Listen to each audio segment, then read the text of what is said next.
Hello बच्चों। आज हम अपनी कक्षा छठी में हिंदी की ज्ञान सागर का 10वां अध्याय पोंगल पढ़ेंगे।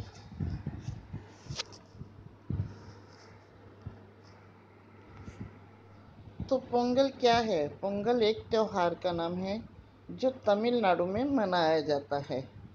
आपको पता ही है कि भारत को त्योहारों का देश कहा जाता है, क्योंकि यहाँ आए दिन हर दिन कोई ना कोई त्योहार होता है। देश के किसी न किसी कोने में हर दिन कोई न कोई त्योहार मनाया जा रहा होता है। तो आइए आज हम पोंगल के त्योहार के बारे में पढ़ेंगे जो तमिलनाडु में मनाया जाता है। कहते हैं कि गोपाल की उम्र करीब 10 वर्ष की थी। उन्हीं दिनों उसके पिता को कनाडा में नौकरी मिल गई।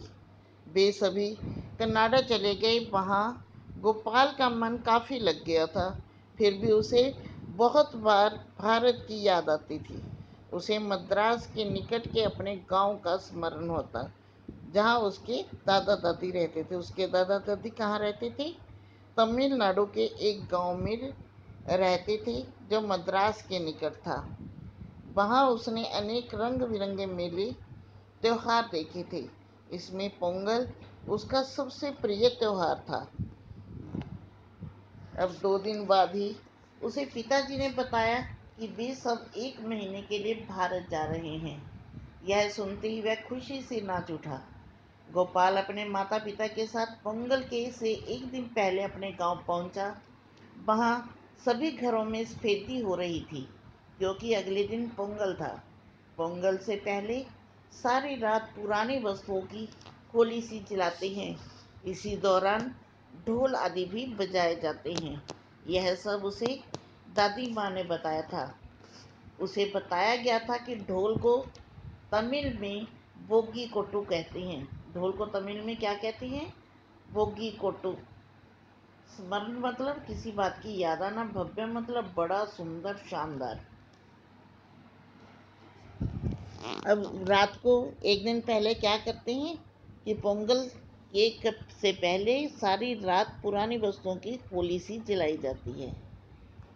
कहते ढोल को तमिल में बोगी कोटू कहते हैं। बोगी ऋतुओं के राजा इंद्र को समर्पित है।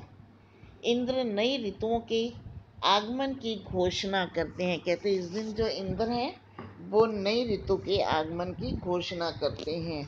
हमारे इधर लोहड़ी का त्यौहार होता है, तो तमिलनाडु में पोंगल का त्यौहार होता है उन्हीं दिनों में। पोंगल को बस 2 हफ्ते ही रहते थे। गोपाल को उसमें की माँ ने बताया कि पोंगल का त्यौहार तई नामक तमिल महीने की पहली तारीख को, यानी कि जनवरी के मध्य में मनाया जाता है।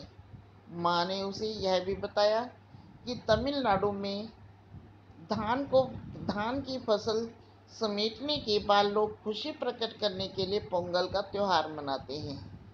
गोपाल यह जानने के लिए उत्सुक था कि पोंगल का त्यौहार किस प्रकार मनाया जाता है। वह बचपन में मनाए गए पोंगल त्यौहार को याद करने लगा।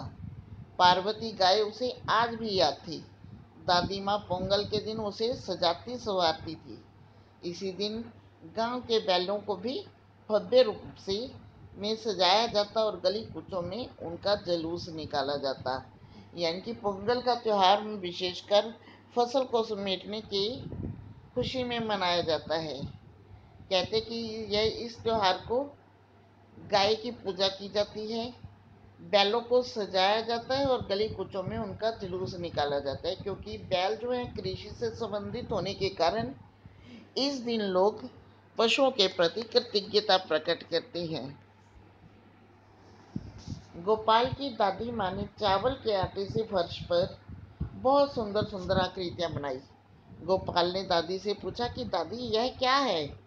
दादी ने उसे बताया कि इसे कोलम कहते हैं। यह कोलम नई फसल के चावल से बनाया जाता है, इसलिए इसका विशेष महत्व है। अगले दिन सुबह गोपाल नहा धोकर नए कपड़े पहनकर तैयार हो गया। उसने देखा कि द्वार के ठीक बाहर बहुत बड़ा और बहुत सुंदर कोलम बना था। पोंगल पर विशेष रूप से सूर्य की पूजा अर्चना की जाती है। कुछ देर बाद गोपाल को रसोई घर से भीनी भीनी सुगंध आने लगी। चूल्हे पर नए बर्तन में सक्राई पोंगल पकाया जा रहा था। यह सक्राई पोंगल दूध, गुड़ और चावल से बनाया जाता है। सक्राई पोंगल क्या है? दूध और गुड़ और चावल से बनाया जाने वाला एक पकवान है, जिसे तमिलनाडु में पोंगल के त्योहार पर बनाया जाता है और सूर्य की पूजा के बाद इसे खाया जाता है। और विशेषकर किसकी पूजा होती है? पोंगल के त्योहार में सूर्य की पूजा होती है।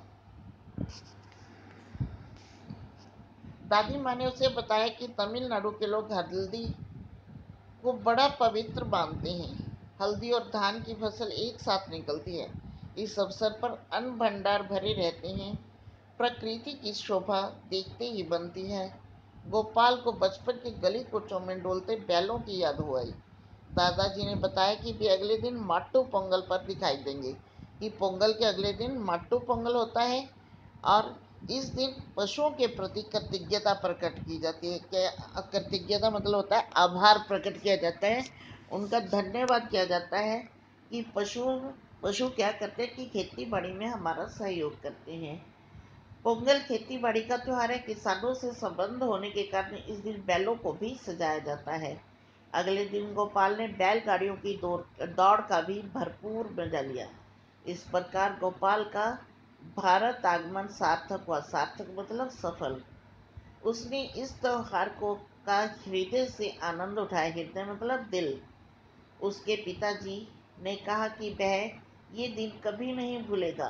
पिता ने स्नेहपूर्वक कहा, हाँ बेटे, ये त्योहार खुशियाँ बांटते हैं और हमें एक दूसरे के निकट लाते हैं। हमारा भारत त्योहारों का देश है। तो यहाँ कुछ शब्दार्थ भी दिए हुए हैं। समर्पित, आदरपूर्वक भेंट करना, आगमन, आना, कृतज्ञता, आभार प्रकट करना, सार्थक, सफल। तो आपने वर्ड मीनिंग भी साथ साथ याद करने हैं और ये लेसन आपका ख़त्म होता है। आपने ध्यान से सुना होगा, समझ आ गई होगी कि पोंगल का त्यौहार कैसे मनाया जाता है, कहाँ मनाया जाता है और क्यों मनाया जाता है। तो ये लेसन आपका रीडिंग इसकी ख़त्म होती है। कल हम इसका बुक वर्क करेंगे। ओके, धन्यवाद।